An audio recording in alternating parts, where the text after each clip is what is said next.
So obviously, before we talk about anything that happened on this week's NXT, we do need to address the rather large black and gold elephant in the room. So obviously, if you've been on the internet, you've probably found out at this point that apparently there was an outbreak of the current global thing that's, affecting the entire planet. There's been an outbreak of that on NXT. So if you're wondering where some things that were scheduled and planned to go down on this show actually are on this show, well, that explains it. But we're not going to get hung up on that for too long because there was still an incredible NXT Tag Team Championship match. We had a whole thing that went down in the car park. There's an awful lot that we do need to still get into. So, without further ado, I am Gareth from What Culture Wrestling, and this is the NXT Ups and Downs.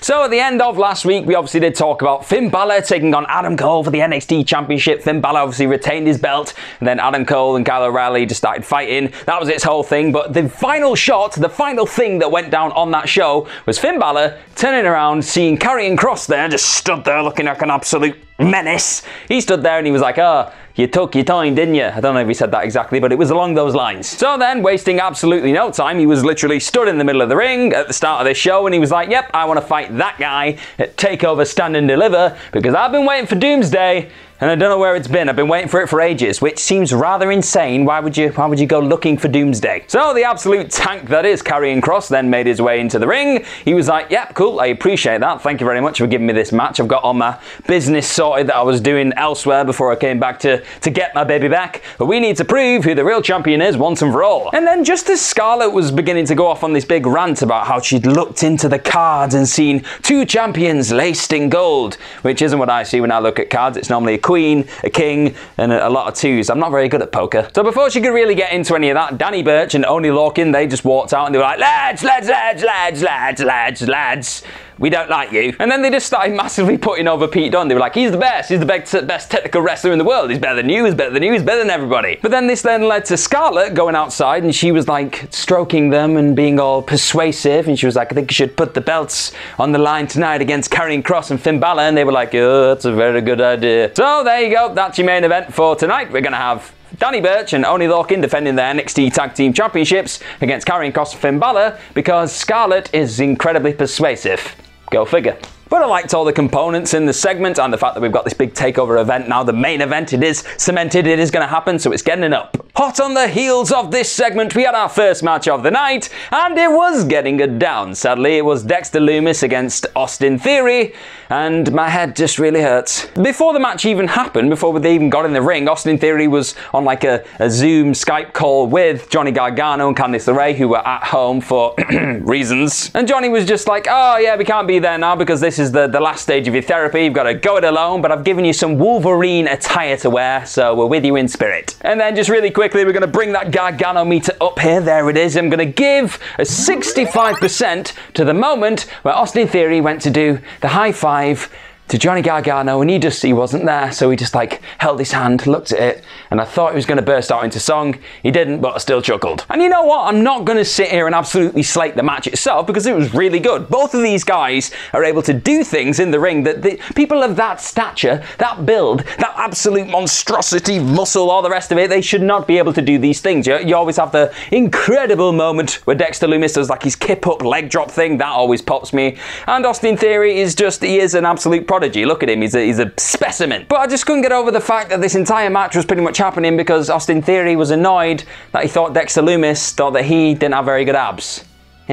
Also, just while we're talking about the match itself, there was a thing that happened here when Austin Theory went for like a rolling thunder type thing and he got caught in midair by Dexter Lumis and he just spine busted him. He just killed him. It was beautiful. But sadly, all this good work in the ring was all undone by some soap opera bollocks. Because as Dexter Lumis offered his hand to Austin Theory after all this absolute nonsense had gone on, Austin Theory hugged him. He was like, "Yeah, I knew I was right all along. You're a good guy." But then he wasn't right all along because Dexter Lumis went for the silent sleeper thing. He then got reversed out of it. Then he put it in him again, and then he won the match. He made him pass out. So it was like, what?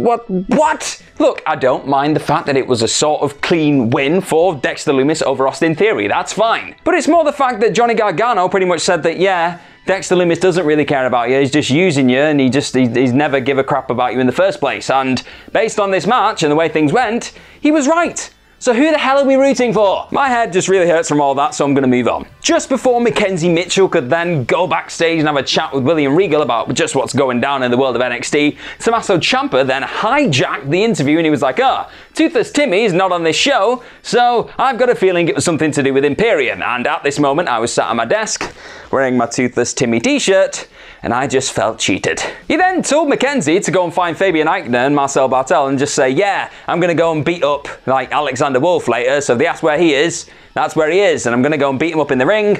It was a bit muddled. I wasn't really sure what was going to happen, but the end game was pretty damn good. We then had Adam Cole in the middle of the ring, and obviously he had all that stuff that happened in the main event last week, and he was just pretty much saying it straight down the lens. He was like, right, Kyle O'Reilly, me and you, it's got to end. I'm going to have to beat you up, buddy. And to be honest, he went a bit further than that, because he pretty much said that Kyle O'Reilly had signed his own death warrant.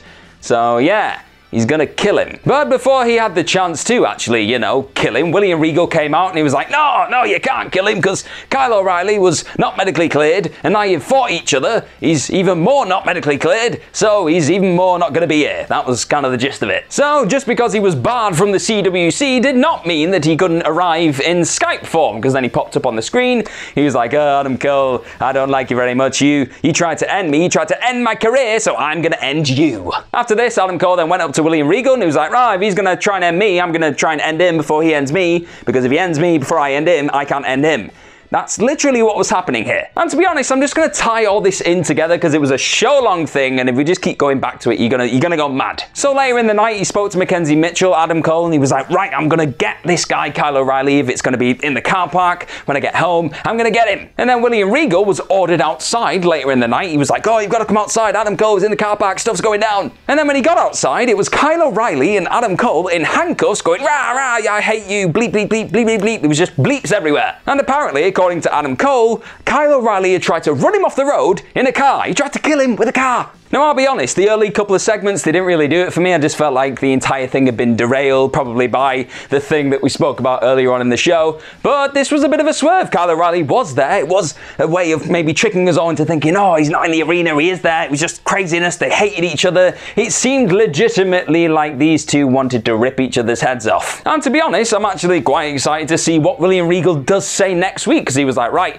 I'm going to invite them both to the CWC, and I've got a plan for this whole situation. But I'll be honest, if it's not a Destruction Derby match at this point, I don't know what to tell you, because just get them both in a car, have them ram into each other. I want the madness. Jumping back into the chronological order of the show, we then had a bit of a recap on what went down when the NXT Women's Tag Team Championships were introduced to the brand, because obviously they were given to Dakota Kai and Raquel Gonzalez, and then they lost them to Shotzi Blackheart and Ember Moon. They celebrated. I think Shotzi Blackheart's dad was there. It was just really nice. They then had an interview backstage, and they were like, we're going to beat everybody because we're now champions and we're here to dominate. So, in true dominating fashion, Jessi Kamea and Aaliyah turned up on the scene. They ordered a match. They wanted a match against Shotzi Blackheart and Ember Moon, and they accepted. So a team that have literally beaten nobody, if you look at their record, it's quite bad.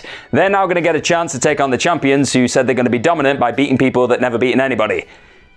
Fine. We then had a tag team encounter. It was Legado del Fantasma taking on Breezango, and obviously they had a bit of a brawl at the end of last week. Not at the end, it was midway through the show, but it was MSK. They were fighting against Grizzled Young Veterans and Breezango and Legado. It was loads of tag teams all just getting together. And the match itself was pretty fun, so it was getting it up. It was just high-paced, high-octane action. You had Legado just being really clinical and really aggressive with his striking game. And there was also a particularly delicious hot tag from Tyler Breeze when he just went on an absolute tear, and he even locked in a single-legged crab on, I believe it was Joaquin Wilde. He locked in that crab, and then on the commentary team they were like, that was Lance Storm's thing that he used to do, and he trained Tyler Breeze. That was a lovely little nod. But in the end, Joaquin Wilde did get the blind tag to Raul Mendoza. This tricked Tyler Breeze, I believe it was. He was like, I don't know what to do, and then they hit an Enziguri Russian leg sweep thing for the win, so Legado come away with a nice moralizing victory. But that was not the key takeaway here. The key takeaway was Santos Escobar calling out Jordan Devlin on the mic. He was like, right,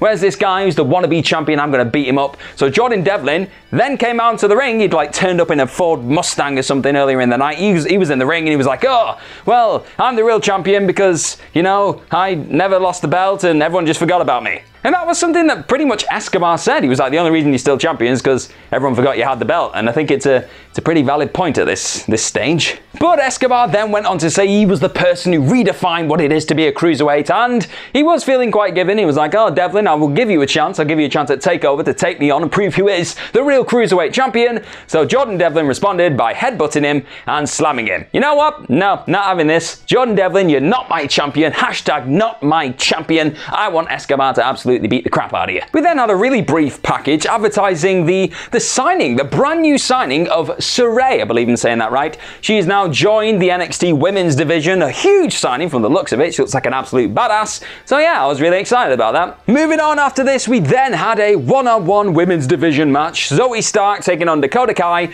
and it was so good. It was so magnificent in my eyes. It's not just getting it up, it's getting the yellow highlighter up of the week, and it even made me start sweating. It was just that damn good. Because I've been a massive fan of Zoe Stark from the moment she's arrived on the scene. She's just got that perfect mix of just physical strength and power, but then she's fast as hell and clinical. Wow, it's what I love. But then on the other side of the spectrum, you got Dakota Kai, who's not this NXT newbie. She's now become something of a pillar in that division, so she was there to go, no, you're not taking my spot. I'm going to kick your head off. And after some of the smoothest chain wrestling you will see on this week's NXT, that's pretty much what happened, because there was a point where Zoe Stark went for like a springboard. She went for like a springboard crossbody closeout, something like that, and she got Shawn Michaels super kicked in the chops. It was beautiful. But after what looked like the moment that Zoe Stark was maybe going to seal a win against Dakota Kai, she went for like a rolling fireman's carry, jumped up to the top rope. I was like, is she going to do it? Is my girl going to do it? Of course she wasn't, because Dakota Kai just kicked her in the face. She then yanked her down from the top rope and went for the GTK. She nailed it,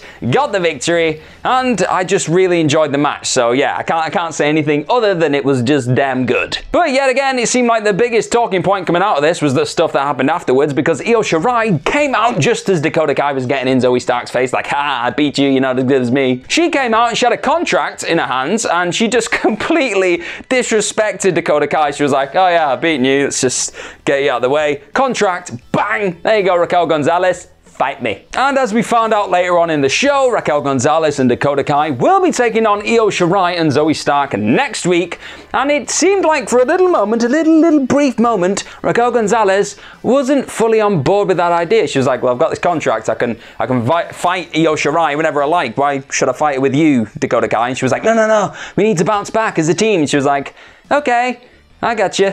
So the seeds are being sowed for that eventual implosion, and I am so ready for it. Nestled in between all this, we also had a grizzled young veterans promo backstage, and they were looking down the lens and they were like, right, MSK, you battered my hand, so in like a week or whenever we come back, we're gonna make you wish you didn't touch this hand. And judging from the violent way these two men delivered that promo, I think they're going to whoop their asses. It was then time for all the nonsense surrounding Tommaso Ciampa, Toothless Timmy, Imperium, all that stuff. That went down next, but for the ending alone, we're going to get in and up. Because before Imperium could even get to the ring, Tommaso Ciampa popped up with the sleeveless version of this lovely t-shirt with no sweat stains. It's been a hot day, okay? And he absolutely mauled them both, and then the match that was apparently going to be a tag match, which was Imperium against Tommaso Ciampa and someone, never really revealed who that was, that was turned into a one-on-one match between Marcel Bartel and Tommaso Ciampa. And Bartel dominated very early with a nice little grappling routine on Ciampa. He was like keeping him down on the floor. I was like, that's a good way to keep old man Ciampa down. But you can never keep him down forever, because it was only a matter of time, even after interference from Fabian Aichner, who like found his senses and he was like, oh my god, I'm gonna have to help my teammate. Even after that, Tommaso Ciampa found a way back into the match. He like absolutely battered Bartel with loads of clotheslines, got him stuck in the ropes, pulled him over for Willow's Bell, bang, nailed him for the victory. He was the winner. So he definitely proved that there was a way of doing the whole divide and conquer thing with Imperium, but just before he could really revel in this victory, something big happened. Because Walter turned up. That guy, I think I just broke my back. Yeah, he turned up with his United Kingdom Championship. He looked absolutely terrifying, came down to the ring, took his jacket off, and battered him. Seriously, it was like a pack of wild dogs just hunting at Tommaso Ciampa. He then got dropped with a powerbomb in the middle of the ring. And to be honest, yeah, the match itself, meh, a little bit forgettable. But if we get Walter against Tommaso Ciampa in a battle of the chops, not only is it going to be yellow highlighter worthy, it may just be the biggest, most aggressive thing we ever see in our lives. And I think Tommaso Ciampa may die. After this, it was the long-awaited debut match of LA Knight. So before we do anything,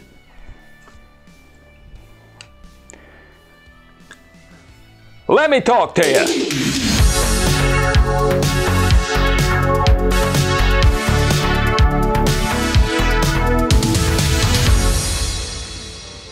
Because not only was this LA Knight's debut match, it was a match so spectacular, it wasn't just anything like you'd see on NXT TV, it was Squash Zone worthy. Yes, we welcome our man LA Knight to the Squash Zone. In his first ever match, it was against August Grey here on NXT, and he just absolutely overwhelmed him. It was beautiful, it was juicy. But it wasn't without a little bit of rottenness sprinkled in between, because there was a point in this match where Bronson Reed came onto the ramp. He had LA Knight's leather jacket, put it on, and LA Knight was like, "What are you doing? That's a designer beauty." And Bronson Reed, being a pretty big dude, he just ripped it up, it shredded, it scattered on the floor, and August Grey very nearly got the roll-up victory. But this only succeeded in pissing off LA Knight, who then absolutely mullered in with like a spinning facebuster for the victory. He's the guy, he's here to stay.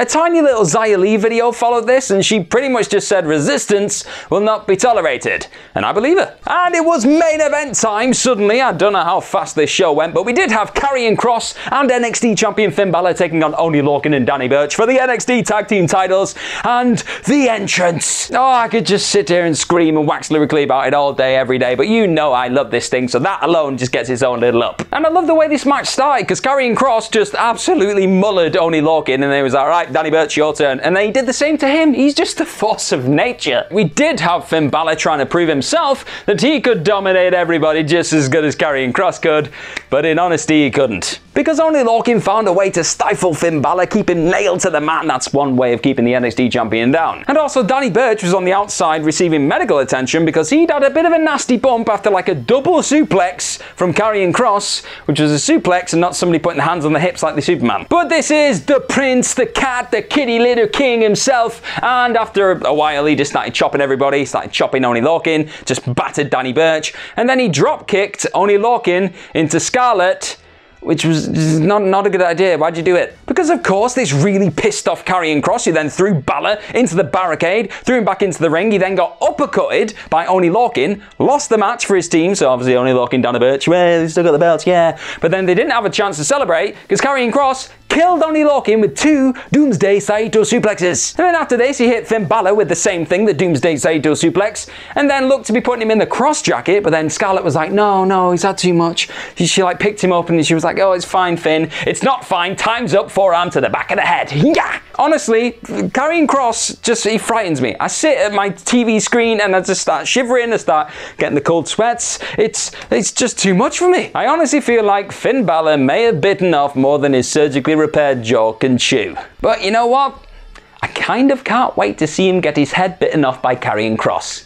I'm weird. Also, each and every week I seem to get these messages saying, "Oh, you never give like an up to the show or a down to the show at the end of the week." So I'm bowing to pressure because I'm just that kind of person. I'm going to give this show as a whole, there was a lot of good points, a lot of messy points as well, but I'm going to give it as a whole a big old up because Karrion Kross may kill me if I don't. So that's been your NXT ups and downs for this week. Let me know what you thought of them in the comment section right down below. If you agree with all of them, great. If you don't, we're not going to go there. Don't forget to like the video, share the video, subscribe to All Things What Culture Wrestling, follow myself on Twitter at gmorgan04, follow everybody here at What Culture Wrestling, at What Culture WWE. Don't forget to check out the stream that we're doing for Fastlane, that's this weekend. We've got loads of news coming up. There's just so much content coming at you, left, right and centre. It's like a Karrion Kross forearm. It's just going to knock you out and you're going to be laying in your bed going, "That was way too much wrestling, man."